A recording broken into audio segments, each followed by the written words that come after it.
সাধারণ ডিম ভুনাকে অসাধারণ কিভাবে করা যায় আজকে সেই রেসিপিটাই শেয়ার করব। আসসালামু আলাইকুম ভিউয়ার্স, আমার নতুন আরেকটি রেসিপিতে আপনাদের সবাইকে স্বাগতম জানাচ্ছি।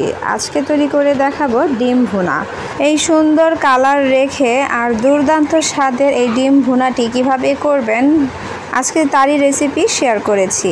আর যারা নতুন তাদের জন্য কিছু টিপসও শেয়ার করেছি। তো চলুন রেসিপিটি শুরু করি। এর জন্য প্রথমেই ডিম সিদ্ধ করে নিতে হবে।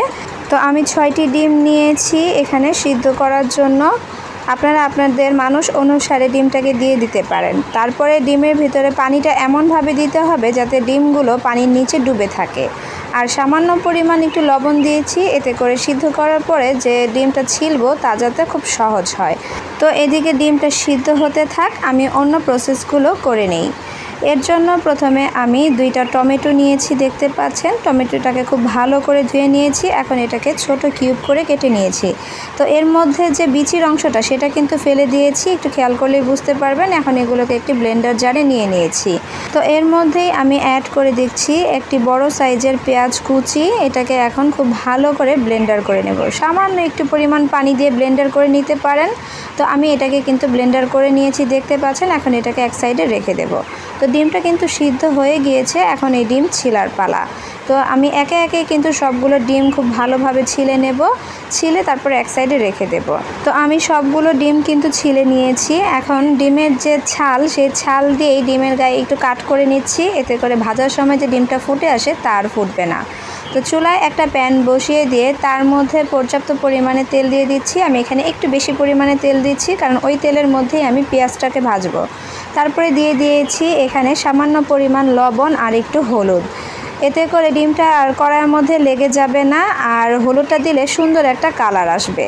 তারপর হলুদটাকে একটু ভেজে নিয়ে এর মধ্যে ডিমটাকে দিয়ে দিতে হবে, আর নেড়ে চেড়ে ডিমটাকে ব্রাউন কালার করে ভেজে নিতে হবে। তবে খেয়াল রাখবেন এর উপরের অংশটা যাতে একদম বেশি শক্ত না হয়ে যায়, তাহলে খাবার সময় কিন্তু খেতে ভালো লাগবে না।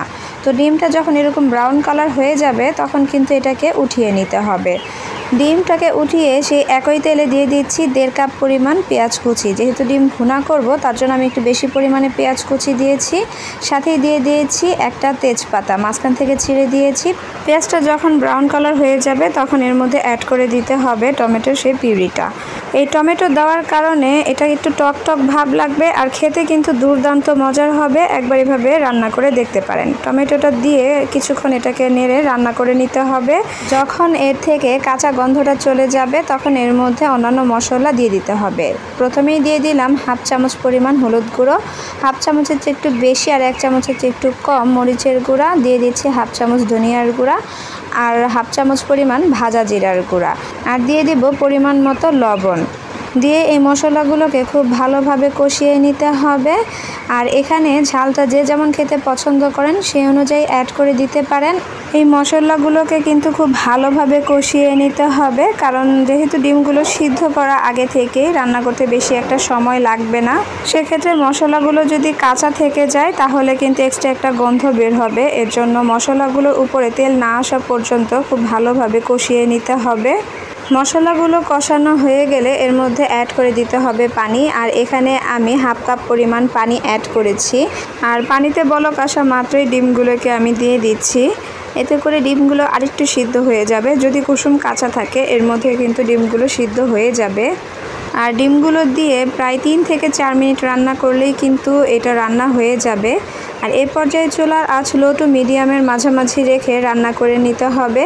দেখতেই পাচ্ছেন এর উপরে কিন্তু অলরেডি কালার চলে এসেছে। নামানোর কিছুক্ষণ আগে আমি 3টি কাঁচা মরিচ দিয়ে দিচ্ছি। এটা এক্সট্রা, এটা না দিলেও চলবে, চাইলে আপনারা স্কিপ করতে পারেন। আমি শুধুমাত্র একটা ফ্লেভারের জন্য অ্যাড করেছি। তো এটা কিন্তু প্রায় হয়ে এসেছে, দেখতে পাচ্ছেন। এখন এটাকে নামানোর পালা। তো এ পর্যায়ে চুলা অফ করে দিয়ে নামিয়ে নিতে হবে। আর এর উপরে কিন্তু সুন্দর একটা কালার এসেছে, দেখতে অনেক লোভনীয় লাগছে। আর এ পর্যায়ে সুন্দর একটা ঘ্রাণও বের হয়েছে। যখন রান্না করবেন এইভাবে তখনই বুঝতে পারবেন। আর তৈরি হয়ে গেল অসাধারণ স্বাদের ডিম ভুনা। আমার আজকের রেসিপি আপনাদের কাছে কেমন লেগেছে আমাকে কমেন্ট করে জানিয়ে দিতে পারেন। আর আমার চ্যানেলে নতুন হলে আপনি চাইলে আমার চ্যানেলটি সাবস্ক্রাইব করে নিতে পারেন। আর সাবস্ক্রাইব করলে পাশে থাকা বেল আইকনটি বাজিয়ে দিবেন। এতে করে যখনই আমি ভিডিও ছাড়ব সবার আগে পৌঁছে যাবে আপনাদের কাছে। আজ এ পর্যন্তই, সবাই ভালো থাকবেন।